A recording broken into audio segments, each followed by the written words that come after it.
നമസ്കാരം. എല്ലാ പ്രേക്ഷകർക്കും ആനുകാലികത്തിലേക്ക് സ്വാഗതം. നമസ്കാരം. നമസ്കാരം. സർ, ഇപ്പോൾ ട്രംപ് 48 മണിക്കൂർ അന്ത്യശാസനം എന്ന രീതിയിൽ ഒരു സമയപരിധി ഇറാന് കൊടുത്തു. അതിനുശേഷം സർവനാശമുണ്ടാകുമെന്നൊക്കെ പ്രഖ്യാപിച്ചു. ലോകത്തന്നെ നടുങ്ങിയ ഒരു സാഹചര്യം.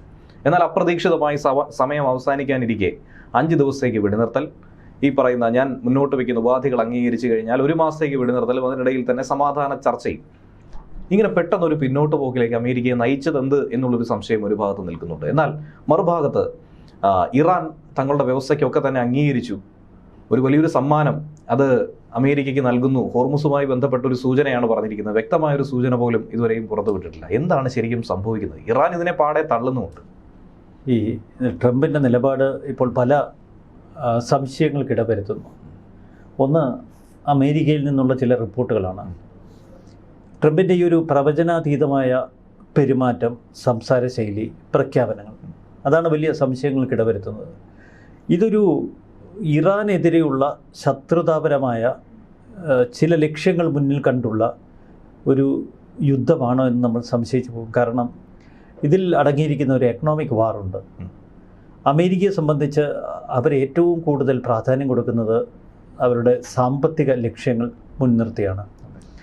ഇവിടെ അമേരിക്കൻ പ്രസിഡന്റ് ഡൊണാൾഡ് ട്രംപ് ഇന്നലെ 5 ദിവസ വെടിനിർത്തൽ പ്രഖ്യാപിക്കുമ്പോൾ നമുക്ക് കാണാം അമേരിക്കയിലെ ഓഹരി വിപണി കുതിച്ചുയരുന്നു, എണ്ണവില കീഴ്പോട്ട് വരുന്നു.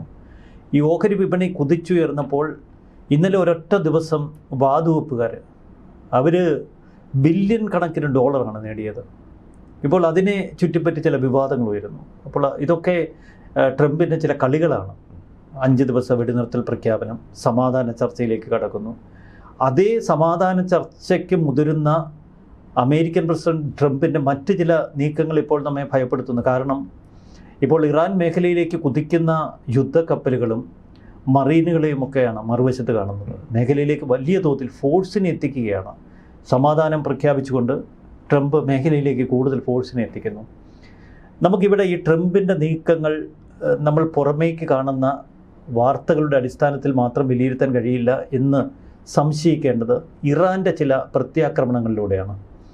നമുക്കറിയാം, ഇറാൻ ഏറ്റവും ശക്തമായ ആക്രമണങ്ങളിലേക്കാണ് ഇപ്പോൾ കടന്നിരിക്കുന്നത്. ഇന്ന് ഏറ്റവും ഒടുവിൽ ഇസ്രായേലിന് നേർക്ക് അതിശക്തമായ മിസൈൽ ആക്രമണം, അതും ഇസ്രായേലിൻ്റെ ഊർജ്ജ പ്ലാന്റുകൾ ഇപ്പോൾ ആക്രമിച്ചിരിക്കുന്നു ഇറാൻ. ബഹ്റിന് നേർക്ക്, കുവൈറ്റിന് നേർക്ക്, കുവൈറ്റ് അന്താരാഷ്ട്ര വിമാനത്താവളത്തിന് നേർക്ക് ഡ്രോൺ ആക്രമണം, UAE ലക്ഷ്യമാക്കിയുള്ള ആക്രമണം.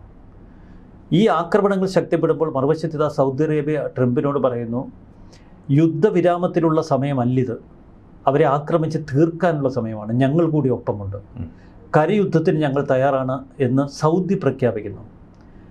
UAE അമേരിക്കയ്ക്ക് കൂടുതൽ പിന്തുണ നൽകുന്നു. ഇസ്രായേൽ പറയുന്നു, അപക്വമായ ഒരു വെടിനിർത്തലിലേക്ക് നമ്മൾ കടക്കരുത്, അത് അപകടകരമാണ്. അപ്പോൾ ലോകത്തിൻ്റെ ഈ പ്രതികരണങ്ങൾ ഒരു വശത്ത്, യുദ്ധമുന്നണിയിലുള്ള ഇസ്രായേലിൻ്റെയും അഫക്റ്റഡ് കൺട്രീസിൻ്റെയും പ്രതികരണ രീതി, ഇതൊക്കെ വിലയിരുത്തുമ്പോൾ ട്രംപിൻ്റെ ചില നാടകമാണോ എന്ന് സംശയിക്കേണ്ടിയിരിക്കുന്നു. ഈ സമാധാന ഓഫർ, മറുവശത്ത് ട്രംപിന് വേണ്ടി കളത്തിലിറങ്ങിയിരിക്കുന്ന ചില രാജ്യങ്ങൾ നമുക്കറിയാം. വിചിത്രമെന്ന് തോന്നാം, പാകിസ്ഥാനൊക്കെയാണ് ഇപ്പോൾ മധ്യസ്ഥ റോളിൽ കളത്തിലിറങ്ങിയിരിക്കുന്നത്. ചർച്ചയ്ക്കായി ഇസ്ലാമാബാദിൽ വേദിയൊരുക്കുമെന്ന്. ലോകത്തിൽ മറ്റ് എത്രയോ സുരക്ഷിത സ്ഥലങ്ങളുണ്ട്. ഇതുവരെ ഒരു ഷിയ രാജ്യമായി ഇറാനെ വെറുപ്പിക്കാൻ തങ്ങൾക്ക് താല്പര്യമില്ല. ഷിയ വിഭാഗം ഒരുപാടുള്ള ഒരു മേഖലയാണ് പാകിസ്ഥാൻ എന്നൊക്കെ പറഞ്ഞ പാകിസ്ഥാൻ ഭരണാധികാരിക്ക് എന്ത് പറ്റി? അപ്പോൾ ഇവിടെ ഈജിപ്റ്റൊക്കെ ഇപ്പോൾ മധ്യസ്ഥ റോളിലേക്ക് ഇറങ്ങിയിട്ടുണ്ട്. എന്നാൽ നമ്മൾ കുറച്ചുകൂടി ഗൗരവത്തോടെ കാണേണ്ട ചില കാര്യങ്ങളുണ്ട്. ഒന്ന്, ട്രംപ് ഇന്ന് മുന്നോട്ട് വെച്ച 15 നിബന്ധനകൾ. ആ നിബന്ധനകളിൽ മുഖ്യം ഒന്ന്, അവരുടെ മിസൈൽ ശക്തി പൂർണ്ണമായി തകർക്കുന്ന ചില നിബന്ധനകളാണ്. ദീർഘദൂര മിസൈലുകളുടെ കാര്യത്തിൽ ദൂരപരിധി, മിസൈൽ നിർമ്മാണത്തിൽ വലിയ കർശന ഉപാധികൾ, പ്രതിരോധത്തിനല്ലാതെ ആക്രമണത്തിനുള്ള മിസൈലുകൾ തയ്യാറാക്കില്ല എന്ന വ്യവസ്ഥ, ആണവ നിർവ്യാപനം, കയ്യിലുള്ള യുറേനിയം അന്താരാഷ്ട്ര ആണവോർജ്ജ ഏജൻസിക്ക് കൈമാറണമെന്ന വ്യവസ്ഥ, ഇറാനിൽ തന്നെ അമേരിക്ക നിഷ്കർഷിക്കുന്ന മറ്റ് നിരവധി മാറ്റങ്ങൾ. നമുക്ക് ഇത്തരം നിബന്ധനകൾ ലോകത്തിന് മുന്നിൽ അവതരിപ്പിക്കുന്നു ആദ്യം ട്രംപ്. തൊട്ടു പിന്നാലെ IRGC മുന്നോട്ട് വെക്കുന്ന, ഇറാൻ മുന്നോട്ട് വയ്ക്കുന്ന മറ്റ് ചില നിബന്ധനകൾ. ഇത് ഇറാൻ മുന്നോട്ട് പറയുന്ന അതിനേക്കാൾ രസകരമെന്ന് നമുക്ക് തോന്നാം. ഗൾഫ് മേഖലയിലെ അമേരിക്കൻ സേനാ കേന്ദ്രങ്ങളൊക്കെ ഉടൻ അടച്ചുപൂട്ടണം. മറ്റൊന്ന്, അമേരിക്ക മുന്നോട്ട് വെച്ച നിബന്ധനകളൊന്നും അംഗീകരിക്കുന്നില്ല. പ്രത്യേകിച്ച് ആണവ നിർവ്യാപനം ഉൾപ്പെടെ ഒരു നിബന്ധനകളും അംഗീകരിക്കാൻ ഇറാൻ തയ്യാറല്ല എന്ന തലത്തിലാണ് ഇറാൻ്റെ നിബന്ധനകൾ. അതുപോലെ ലെബനനിലെ ഹിസ്ബുള്ളക്കെതിരെയുള്ള ആക്രമണങ്ങൾ അവസാനിപ്പിക്കുക, ലെബനനിലെ ബെയ്റൂത്ത് മുതൽ ഇസ്രയേൽ വരെയുള്ള പ്രദേശം തങ്ങളുടെ ഭൂപടത്തിലേക്ക് ചേർക്കാൻ പോവുകയാണ് എന്ന് 3 ദിവസങ്ങൾക്ക് മുമ്പ് ഇസ്രയേൽ പ്രഖ്യാപിച്ചിരുന്നു. ഇസ്രയേലിൻ്റെ ഒരു പ്രത്യേകതയുണ്ട്, അവർ പ്രഖ്യാപിക്കുന്ന കാര്യത്തിൽ നിന്ന് അവർ അണുവിട പിന്നോട്ട് ചലിക്കില്ല. അപ്പോൾ ആ ഹിസ്ബുള്ള മേഖലകളൊക്കെ തകർത്ത് ഗാസയ്ക്ക് സമാനമായി തങ്ങളുടെ ഭൂവിസ്തൃതി വർദ്ധിപ്പിക്കാനുള്ള തീരുമാനമെടുത്തു നിൽക്കുകയാണ് ഇസ്രയേൽ. മറുവശത്ത് ഇറാൻ മുന്നോട്ട് വയ്ക്കുന്ന വിചിത്രമായ നിബന്ധനകൾ, അമേരിക്കൻ സേനാകേന്ദ്രങ്ങൾ അടച്ചുപൂട്ടണമെന്ന് മാത്രമല്ല, ഇപ്പോൾ IRGCയുടെ ഒരു വക്താവിൻ്റെ മറ്റൊരു പ്രസ്താവന കൂടി നമ്മെ ചിരിപ്പിച്ച് കളയുന്നു.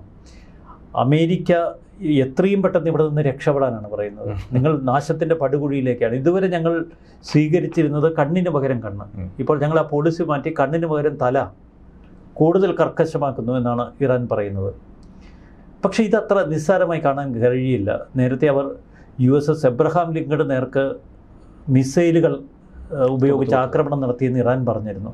ഇന്ന് വൈറ്റ് ഹൗസിൽ അമേരിക്കൻ പ്രസിഡന്റ് ഡൊണാൾഡ് ട്രംപിൻ്റെ ഒരു പ്രസ്താവന, 100 മിസൈലുകൾ ഞങ്ങളുടെ വിമാനവാഹിനി കപ്പലിന് നേർക്ക് വന്നു, പക്ഷേ 101 എണ്ണവും ഞങ്ങൾ തകർത്തു. 100 എണ്ണേ വന്നുള്ളൂ, 101 എണ്ണം ഞങ്ങൾ തകർത്തു. ഫലപ്രദമായിരുന്നു കാണിക്കാം. അതെ, ഞങ്ങളുടെ പ്രതിരോധ ഫലപ്രദം. പക്ഷേ ഇപ്പോൾ ഇറാൻ ചില ദൃശ്യങ്ങൾ പുറത്തുവിട്ടിരിക്കുന്നു. US മറ്റൊരു വിമാനവാഹിനി കപ്പലിന് നേർക്ക് തങ്ങൾ തുടർച്ചയായി മിസൈൽ ആക്രമണങ്ങൾ നടത്തുന്നുവെന്നാണ്. അപ്പോൾ പല ദിക്കിലേക്ക് തിരിഞ്ഞ് ആക്രമണങ്ങൾ ഇറാൻ തൊടുക്കുന്നു. ഇറാൻ വിചിത്രമായ നിബന്ധനകൾ അമേരിക്കയ്ക്ക് മുന്നിൽ വയ്ക്കുന്നു. അമേരിക്കൻ പ്രസിഡന്റ് ഡൊണാൾഡ് ട്രംപിൻ്റെ നിബന്ധനകൾ തങ്ങളുടെ മുന്നിലില്ല, തങ്ങൾ ആ നിബന്ധനകളെക്കുറിച്ച് അറിഞ്ഞിട്ടില്ല എന്ന അവകാശവാദം ഉന്നയിക്കുന്നു. എന്നാൽ മറുവശത്ത് ഇസ്രയേൽ ഇതൊന്നും ഗവനിക്കാത്ത മട്ടിൽ തങ്ങളുടെ ആക്രമണവുമായി അവർ മുന്നോട്ട് തന്നെ നീങ്ങിക്കൊണ്ടിരിക്കുന്നു. അപ്പോൾ ഇതിൽ നിന്ന് നമുക്ക് ചില അനുമാനങ്ങളിലെത്താം. ഒന്ന്, പുറമേക്ക് കാണുന്ന ഒരു ശാന്തതാഭാവം യുദ്ധത്തിനില്ല. പുറമേക്ക് അമേരിക്കൻ പ്രസിഡന്റ് ഡൊണാൾഡ് ട്രംപ് അവതരിപ്പിക്കുന്ന ഒരു തലത്തിലല്ല ഈ യുദ്ധഗതി ഇപ്പോൾ മുന്നോട്ട് പോകുന്നത്. മറ്റൊന്ന്, ഊർജ്ജ കേന്ദ്രങ്ങളുടെ നേർക്കുള്ള ആക്രമണങ്ങൾ, അത് ലോകത്തെ ഭയപ്പെടുത്തിയിരുന്നു. വല്ലാത്ത തലത്തിൽ ഊർജ്ജ ദുരന്തമുണ്ടാകും, അമേരിക്കൻ സഖ്യരാജ്യങ്ങളടക്കം പ്രതിസന്ധിയിലാകും, അതുകൊണ്ട് ട്രംപ് മുട്ടുകുത്തിയെന്നാണ് നമ്മൾ ധരിച്ചത്. പക്ഷേ ഇതിനെല്ലാം അപ്പുറം അമേരിക്കൻ താല്പര്യങ്ങൾ സംരക്ഷിക്കാനുള്ള ട്രംപിൻ്റെ നാടകം പലതും നടക്കുന്നു. അതുകൊണ്ടാണ് ഇങ്ങനെ പ്രവചനാതീത സ്വഭാവ രീതികൾ ട്രംപ് പുറമേക്ക് അവതരിപ്പിക്കുന്നതെന്ന് നമുക്ക് വേണമെങ്കിൽ കരുതാം. ഇപ്പോൾ അമേരിക്കൻ വിമാനവാഹിനി കപ്പലിന് നേർക്ക് ആക്രമണം നടത്തിയെന്ന് പറയുമ്പോൾ എബ്രഹാം ലിങ്കൺ അല്ലാതെ USS ജെറാർഡ് ആൾഫോർഡും ആ മേഖലയിലുണ്ടല്ലോ, അതിന് ഏകദേശം 4 വിമാനവാഹിനി കപ്പലുകളുണ്ട്. അപ്പോൾ അതിന് നേർക്കും കഴിഞ്ഞ ദിവസം ആക്രമണം നടന്നു എന്ന് പറയുന്നു. ഇതിനു മുന്നേ F-35 യുദ്ധവിമാനത്തിന് നേരെ, 5ാം തലമുറ സ്റ്റെൽത്ത് വിമാനത്തിന് നേരെ ആക്രമണം നടത്തി അതിന് അടിയന്തരമായി നിലത്തിറക്കേണ്ടി വന്നു. ഏറ്റവും ഒടുവിലായി F-15 വെടിവെച്ചിട്ടു എന്ന് ഇറാൻ തന്നെ അവകാശപ്പെടുന്നു. അതിൻ്റെ വീഡിയോ ദൃശ്യങ്ങളടക്കം പുറത്തുവിടുന്നു. അതുപോലെ 10-ലധികം അമേരിക്കൻ സൈനികർക്ക് ജീവൻ നഷ്ടമായി എന്ന് പറയുന്നു. അപ്പോൾ ഇറാൻ ഒരു ചെറിയ മീനല്ല എന്നുള്ളത് ട്രംപ് ഇപ്പോഴായിരിക്കുമോ തിരിച്ചറിഞ്ഞിട്ടുള്ളത്? അല്ല, അതായിരിക്കില്ല. നമുക്ക് യുദ്ധത്തിൻ്റെ തുടക്കം എങ്ങനെയായിരുന്നു എന്ന് വ്യക്തതയോടെ അനേക റിപ്പോർട്ടുകൾ വന്നു. പ്രത്യേകിച്ച് ഇസ്രായേൽ മാധ്യമങ്ങൾ അത് സംബന്ധിച്ച് വിശദമായ റിപ്പോർട്ടുകൾ പബ്ലിഷ് ചെയ്തിരുന്നു. ഇസ്രായേൽ മാധ്യമങ്ങൾക്കൊരു പ്രത്യേകതയുണ്ട്, അവരുടെ വാർത്തകൾ ഏറെക്കുറെ കൃത്യതയോടെ ഉള്ളതാണ്. ആ ഒരു മാധ്യമ പ്രവർത്തനത്തിന് ഏറ്റവും മാതൃകയാണ്. അവർ പറഞ്ഞത്, ഈ യുദ്ധം ആരംഭിക്കുന്നതിന് തൊട്ടു മുൻപ് മൊസാദിൻ്റെ തലവൻ ഡേവിഡ് ബെർണിയ നെതന്യാഹുവിനെ കണ്ട് ഒരു ബ്ലൂ പ്രിൻ്റ് നൽകിയിരുന്നു. ഇറാനെതിരെ ആക്രമണത്തിനുള്ള ഏറ്റവും ഉചിതമായ സമയമാണിത്. അവരുടെ രാജ്യത്ത് നടന്ന ആഭ്യന്തര പ്രക്ഷോഭത്തിന് പിന്നാലെയാണ്. രാജ്യം ഏറെക്കുറെ ശിഥിലമായി നിൽക്കുകയാണ് എന്ന ധാരണ മൊസാദിനുണ്ടായിരുന്നു. ഇറാൻ ഭരണ നേതൃത്വത്തെ ഉന്മൂലനം ചെയ്ത് അവരുടെ സൈനിക ശക്തി കേന്ദ്രങ്ങൾക്ക് നേരെ ഏറ്റവും മാരകമായ ആക്രമണം നടത്തിയാൽ ഭരണകൂടം തകർന്ന് താഴെ വീഴുമെന്നും ജനം പുതിയൊരു ഭരണകൂടത്തെ അവിടെ പുനഃസ്ഥാപിക്കുമെന്നുമുള്ള ഒരു വിശദ റിപ്പോർട്ടാണ് മൊസാദ് നെതന്യാഹുവിന് കൊടുത്തത്. ഈ നെതന്യാഹു ഇതനുസരിച്ചാണ് ട്രംപിനെ കാര്യങ്ങൾ പറഞ്ഞ് ധരിപ്പിച്ചത്. മൊസാദിൻ്റെ കണക്കൂട്ടലുകളിൽ ചില പിഴവുകൾ സംഭവിച്ചു. മൊസാദ് ഒരു 3 പദ്ധതിയാണ് സമർപ്പിച്ചത്. 1, ഭരണത്തലവന്മാരെ വധിക്കുക. 2, സേനാ കേന്ദ്രങ്ങൾ ആക്രമിച്ച് തകർക്കുക. 3, ഇറാൻ്റെ ഊർജ്ജ കേന്ദ്രങ്ങളും സാമ്പത്തിക മേഖലകളുമൊക്കെ തകർത്തെറിയുക. ഈ 3ാമത്തെ തലം പൂർത്തിയാക്കാൻ, അല്ലെങ്കിൽ അത് വിജയകരമായി അതിൻ്റെ ഒരു ആക്രമണത്തിലേക്ക് കടക്കാൻ ട്രംപ് അനുവദിച്ചില്ല. ട്രംപ് അത് അനുവദിക്കാത്തതിന് പല കാരണങ്ങളുണ്ട്. കാരണം ട്രംപിന് ഇറാൻ്റെ തിരിച്ചടി ഒരുപക്ഷെ തങ്ങളുടെ സഖ്യരാജ്യങ്ങൾക്ക് നേരെ ഉണ്ടായാൽ അത് വലിയ ഊർജ്ജ ദുരന്തത്തിന് ലോകത്തിൽ കാരണമാകും, എല്ലാം കൈവിട്ടു പോകും എന്നുള്ള ഒരു ഭയം, അല്ലെങ്കിൽ മറ്റെന്തെങ്കിലും മുന്നറിയിപ്പ്.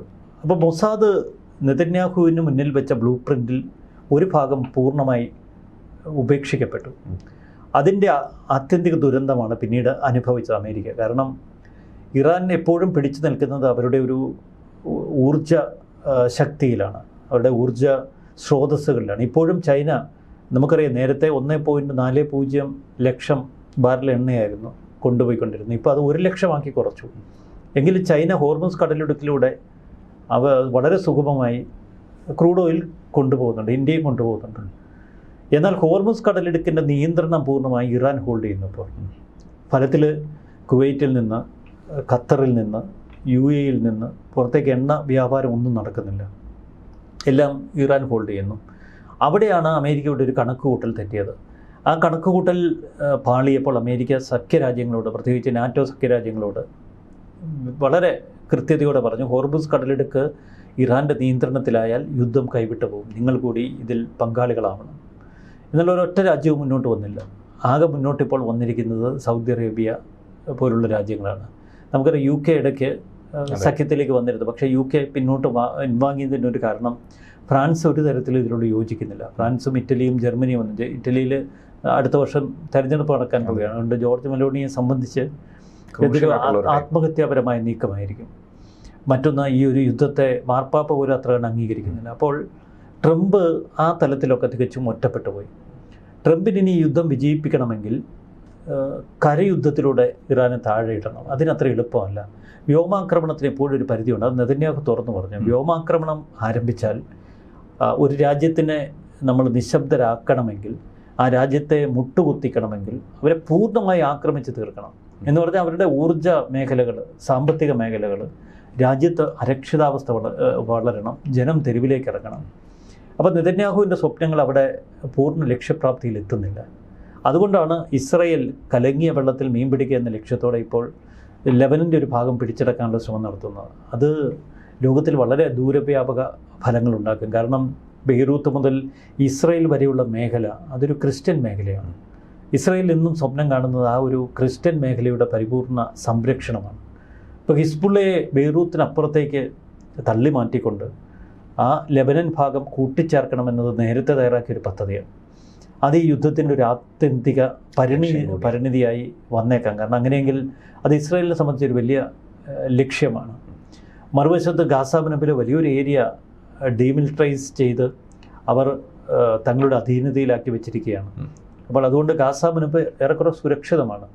സമാനമായ നടപടി സിറിയൻ അതിർത്തിയിലും ഇസ്രായേൽ ചെയ്തിട്ടുണ്ട്. അപ്പോൾ 2023 ഒക്ടോബർ 7 ആക്രമണത്തിന് ശേഷം ഒന്നൊന്നായി നമ്മൾ ലോക ചരിത്രത്തിൻ്റെ ഈ ഗതി ഒന്ന് അനലൈസ് ചെയ്യുമ്പോൾ ഇസ്രായേൽ ആത്യന്തിക വിജയത്തിലേക്ക് കടക്കുന്ന കാഴ്ചയാണ്. അത് അവരുടെ രാജ്യത്തിൻ്റെ സുരക്ഷ മാത്രമല്ല, അവരുടെ ഭൂവിസ്തൃതി ഉൾപ്പെടെ അവർ വർദ്ധിപ്പിച്ചിരിക്കുന്നു. മറുവശത്ത് ട്രംപിനെ സംബന്ധിച്ച് ഇതൊരു വലിയ ഗാംബ്ലിംഗ് ആയിരുന്നു. എണ്ണ വെച്ചുള്ള ഗാംബ്ലിംഗ്, പണം വെച്ചുള്ള ഗാംബ്ലിംഗ്. അതിൽ അമേരിക്ക യുദ്ധത്തിൽ ചെലവഴിച്ചതിനേക്കാൾ എത്രയോ ഇരട്ടി അവർ നേടും. മറുവശത്ത് ഈ ഓഹരി വിപണിയുടെ തകർച്ചയാണ് അമേരിക്കൻ GDP-യിലുണ്ടായ ഇപ്പോഴത്തെ ഒരു തളർച്ച.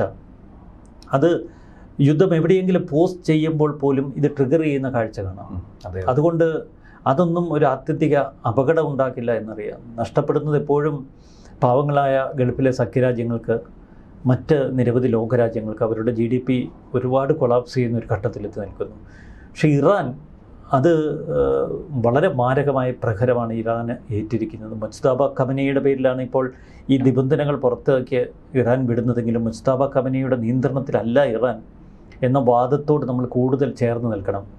അമേരിക്ക ചർച്ച നടത്തുന്നതെന്ന് അവകാശപ്പെടുമ്പോഴും അമേരിക്ക മറുവശത്ത് പറയുന്നൊരു വിചിത്ര ന്യായമുണ്ട്. ഇറാനിലൊരു ഭരണകൂടമില്ല, ആരാണ് അവരെ നയിക്കുന്നത് ഞങ്ങൾക്കറിയില്ല. അത്തരമൊരു സംവിധാനത്തിൽ ആരോടാണ് അമേരിക്ക ചർച്ചകൾ തുടരുന്നത്? ഈജിപ്തിലും പാകിസ്ഥാനിലും വെച്ച് ചർച്ചകൾ നടത്തുന്ന IRGC-യുമായി മാത്രമാണോ? അങ്ങനെയെങ്കിൽ IRGC ആണോ അവിടുത്തെ ഭരണകൂടം, രാജ്യം ഭരിക്കുന്നത്? IRGC-യിൽ ഘടനാപരമായൊരു സംവിധാനം ഇപ്പോൾ നിലനിൽപ്പില്ല. അതുകൊണ്ട് ഈ ചർച്ചകൾ ആത്യന്തികമായി വിജയത്തിലെത്തും എന്ന് നമുക്ക് കരുതേണ്ട. മറിച്ച് ഇസ്രായേൽ പറയുന്നത് പോലെ പരമാവധി ആക്രമിച്ചവരെ തീർക്കുക, ആ തലത്തിലേക്ക് കാര്യങ്ങളെത്തും. ഈ യുദ്ധത്തിൻ്റെ ഈ ഒരു പോസിങ് ഇപ്പോൾ കാർഗ് ദ്വീപിനെ ലക്ഷ്യമാക്കി അമേരിക്കൻ മറീനുകൾ നീങ്ങുന്നു. കാർഗ് ദ്വീപിൽ ആദ്യം നിലയുറപ്പിക്കും, അത് തങ്ങളുടെ സേനാ ക്യാമ്പാക്കും. അവിടെ നിന്ന് ഡയറക്റ്റ് ഇറാന് നേർക്ക് ആക്രമണങ്ങൾ തൊടുക്കാൻ തൊട്ടടുത്താണ്. അപ്പോൾ അമേരിക്ക ഇറാനിൻ്റെ മുന്നിൽ തങ്ങളുടെ ഒരു ഹിംസ്ര ലോകം തുറക്കും എന്നൊക്കെ നമുക്ക് പ്രത്യക്ഷത്തിൽ തോന്നാം. പക്ഷേ അത്തരം വലിയ കടുത്ത നീക്കത്തിലേക്ക്, തങ്ങളുടെ സൈനികരെ പോലെ അപകടത്തിലാക്കുന്ന നീക്കത്തിലേക്ക് അമേരിക്ക കടക്കുമോ നമുക്കറിയില്ല. തൊട്ടടുത്ത് വിമാനവാഹിനി കപ്പലുകളിൽ ഒരു അപകടം പോലും പറ്റിയില്ല എന്ന് പറയുമ്പോഴും അവിടെ തീ ഉയരും നമ്മൾ കണ്ടു. അതെ, വളരെ ദുരൂഹമായ പലതും ഈ യുദ്ധത്തിൻ്റെ പിന്നാമ്പുറങ്ങളിലുണ്ട് എന്ന് വ്യക്തമാണ്. ഈ യുദ്ധം വളരെ കൃത്യതയോടെ മോണിറ്റർ ചെയ്ത് കൊണ്ടുപോകുന്നതിന് പിന്നിൽ വലിയ ആയുധ കമ്പനികളുണ്ട്, വലിയ ആയുധ വ്യാപാരികളുണ്ട്. അമേരിക്കൻ ആയുധ വ്യാപാരം ഇപ്പോൾ കൈയടക്കിയിരിക്കുന്നത് ജൂതന്മാരാണ്. അപ്പോൾ ഇതൊക്കെ ഒരു നിർമ്മിക്കപ്പെട്ട യുദ്ധമാണോ? ആത്യന്തികമായി ഇറാനെ സംബന്ധിച്ച് അവരുടെ കയ്യിൽ മാരകമായ മിസൈലുകൾ ഉണ്ടായിരുന്നു എന്ന് വ്യക്തമാണ്. അപ്പോൾ ഇസ്രായേലിനെ സംബന്ധിച്ച് അത് നിർവീര്യമാക്കിയേ തീരൂ, അതിൻ്റെ ശേഷി കുറച്ചേ തീരൂ. വീണ്ടും ഇറാൻ ഇപ്പോഴത്തേതിന് സമാനമായ തരത്തിലേക്ക് അവരുടെ ആയുധശേഷി വീണ്ടെടുക്കണമെങ്കിൽ 15 വർഷം വേണ്ടി വരുമെന്നാണ് ഇസ്രായേൽ പറയുന്നത്. അപ്പോൾ ഇസ്രായേലിന് ഇതൊരു വിജയം തന്നെയാണ്. അമേരിക്കയ്ക്ക് എത്രമാത്രം ഈ യുദ്ധം ഒരു വിജയം സമ്മാനിക്കുമെന്ന് കാത്തിരുന്ന് കാണാം. ഇപ്പോൾ ലോക സമാധാനത്തിന് വേണ്ടി ഇറാൻ സമ്പുഷ്ടീകരിച്ചിരിക്കുന്ന 450 കിലോഗ്രാം യുറേനിയം അതെടുത്ത് അന്താരാഷ്ട്ര അണുവോർജ ഏജൻസിക്ക് കൊടുക്കണമെന്നൊക്കെ ട്രംപ് പറയുമ്പോൾ ഇതൊക്കെ എങ്ങനെ നടപ്പിലാക്കാൻ കഴിയും? ആ യുറേനിയം ഞങ്ങൾ സൂക്ഷിച്ചോളാം എന്ന് പറഞ്ഞ് റഷ്യൻ പ്രസിഡന്റ് പുതിൻ അവിടെ നിൽപ്പുണ്ട്.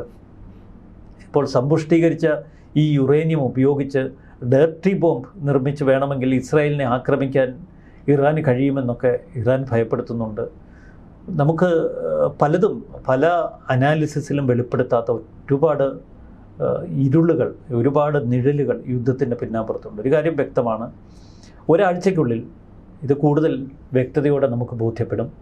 ആക്രമണം കനക്കുകയാണെങ്കിൽ അത് ഇറാൻ്റെ ആത്യന്തിക പതനത്തിൽ തന്നെ ചെന്ന് അവസാനിക്കും. പക്ഷെ അതിൽ അമേരിക്ക പറയുന്ന പോലെ, ഇസ്രായേൽ അവകാശപ്പെടുന്ന പോലെ ഭരണകൂടം മുഴുവനായി തൂത്തുമാറ്റി അവിടെ ഒരു പുതിയ ഭരണകൂടം സൃഷ്ടിച്ച് എല്ലാം തങ്ങൾക്ക് അനുകൂലമാക്കി എടുക്കാൻ അവർക്ക് കഴിയുമോ? അതൊന്നും ഇപ്പോൾ പ്രവചിക്കുക വയ്യ. മറിച്ച് ഇതേ ഭരണകൂടം, ഇതേ ഖമനേയി തന്നെയാണ് ഇനി ഭരിക്കുന്നതെങ്കിൽ മുറിവേറ്റവരാണ്. സ്വന്തം പിതാവിനെ നഷ്ടപ്പെട്ട്, സഹോദരിയെ നഷ്ടപ്പെട്ട്, കുടുംബം നഷ്ടപ്പെട്ട്, തൻ്റെ കാവലാളായി നിന്ന അലി ലാരിജാനിയെ നഷ്ടപ്പെട്ട്, ബാസിച്ച് സേനാ തലവനെ നഷ്ടപ്പെട്ട്, IRGCയുടെ വക്താവ് ഉൾപ്പെടെ IRGC ഘടനാപരമായി നോക്കുമ്പോൾ അതിൻ്റെ ഏറ്റവും ഉന്നത ശ്രേണിയിലുണ്ടായിരുന്ന ഒരുപിടി തലവന്മാരെ നഷ്ടപ്പെട്ട്, ഒരു ഭരണകൂടത്തിലെ ഉന്നത ഉദ്യോഗസ്ഥരെ നഷ്ടപ്പെട്ട് അത്രയേറെ മുറിവേറ്റ് നിൽക്കുന്ന ഒരു ഭരണകൂടമാണ്. അവർ ആത്യന്തികമായി ഇനി തങ്ങളുടെ ജീവിത ലക്ഷ്യമാക്കുന്ന ഒരു പക്ഷേ ഇസ്രായേലിനെ എതിരെയുള്ള പ്രതികാരമാകാം. ആ പ്രതികാരം പല രൂപത്തിൽ വരാം. അതിൻ്റെ പ്രതിഫലനമാണ് അമേരിക്കയിൽ നമ്മൾ കഴിഞ്ഞ ദിവസം കണ്ട ചാവേർ ആക്രമണം. അപ്പോൾ ചാവേർ ആക്രമണം ഉൾപ്പെടെ അമേരിക്ക പലതും ഭയക്കുന്നുണ്ടാവാം, സൂക്ഷിക്കുന്നുണ്ടാവാം, ജാഗ്രത കാട്ടുന്നുണ്ടാവാം. എന്തായാലും യുദ്ധം അത് വല്ലാത്തൊരു തലത്തിൽ ഭീതിതമായ രീതിയിൽ തന്നെയാണ് നിൽക്കുന്നത്. ട്രംപ് പറയുന്നത് പോലെ എല്ലാം ഒരു സമാധാനത്തിലേക്കൊന്നും നീങ്ങുന്നില്ല. ചർച്ചകൾ വളരെ പോസിറ്റീവായി നീങ്ങുന്നു എന്ന ട്രംപിൻ്റെ നിലപാടും തെറ്റാണ്. സമാധാനത്തിൻ്റെ വെള്ളക്കൊടി വീശുന്നു എന്ന് ട്രംപ് പറയുമ്പോഴും, ഈ പറയുന്ന 15 നിർദ്ദേശങ്ങൾ മുന്നോട്ട് വയ്ക്കുമ്പോഴും, ഇറാൻ അത് അംഗീകരിച്ചെന്ന് അവകാശവാദം ഉയർത്തുമ്പോഴും, മറുഭാഗത്ത് ഈ പറഞ്ഞതുപോലെ ഇസ്രായേൽ നിർദ്ദേശിച്ചതുപോലെ തന്നെ കരയുദ്ധത്തിനുള്ളൊരു തയ്യാറെടുപ്പ് നടത്തുന്നുണ്ട്. അമേരിക്കൻ മറൈനുകൾ ഇതുപോലെ ഖാർഗ് ദ്വീപിലേക്കും മറ്റുമൊക്കെ യാത്ര തിരിക്കുന്നു എന്ന സൂചനയുണ്ട്. ഏത് നിമിഷവും പിടിച്ചെടുക്കുമെന്ന് പറയുന്നു. മറുഭാഗത്ത് ഇന്നും ഏകദേശം 2000-ഓളം സൈനികരെയാണ് പശ്ചിമേഷ്യ ലക്ഷ്യമാക്കി യാത്ര തിരിച്ചിട്ടുള്ളത്. ഏകദേശം 57,000 സൈനികർ കരയുദ്ധത്തിന് തയ്യാറെടുത്ത് ഇറാനിലേക്ക്, പശ്ചിമേഷ്യയിലേക്ക് ലാക്കാക്കുന്നു. 50,000-ഓളം പേർ ഇതിനോടകം പല മേഖലയിലായി വിന്യസിക്കപ്പെട്ടിരിക്കുന്നു എന്നൊക്കെ തന്നെ പറയുന്നു. അപ്പോൾ ഈ 5 ദിവസം എന്നുള്ളത് അമേരിക്കയ്ക്ക് റെസ്റ്റ് എടുക്കാനുള്ളൊരു ടൈം പീരീഡ് എന്ന രീതിയിലാണോ? അവരുടെ ആയുധപ്പുര കൂടുതലൊന്ന് നിറയ്ക്കാൻ വേണ്ടിയിട്ടുള്ളൊരു സാവകാശം കൂടിയാണ്. അല്ല, അമേരിക്കയുടെ ഈ റാപ്പിഡ് റെസ്പോൺസ് ടീമുണ്ട്, യുദ്ധത്തിൽ പെട്ടെന്ന് ഇടപെടുന്ന സ്ട്രൈക്ക് ഫോഴ്സ് എന്നാണ് അവർ അറിയപ്പെടുന്നത്. അവർക്ക് ഒരു യുദ്ധമേഖലയിൽ എത്തണമെങ്കിൽ 18 മണിക്കൂർ മുതൽ 24 മണിക്കൂർ വരെ സമയം വേണം. അത്തരം ചില റാപ്പിഡ് ഫോഴ്സുകൾ മേഖലയിലേക്ക് തിരിച്ചിട്ടുണ്ട് എന്ന് പറയുന്നു. പിന്നീട് അമേരിക്കയെ സംബന്ധിച്ച് ചില നാറ്റോ സഖ്യരാജ്യങ്ങളുടെ സേനാ താവളങ്ങൾ തങ്ങളുടെ പരിപൂർണ സുരക്ഷയ്ക്കും തങ്ങളുടെ പരിപൂർണ നീക്കങ്ങൾക്കുമായി വിട്ടുകിട്ടണം. അത്തരം ചില ചർച്ചകൾ നടക്കുന്നു.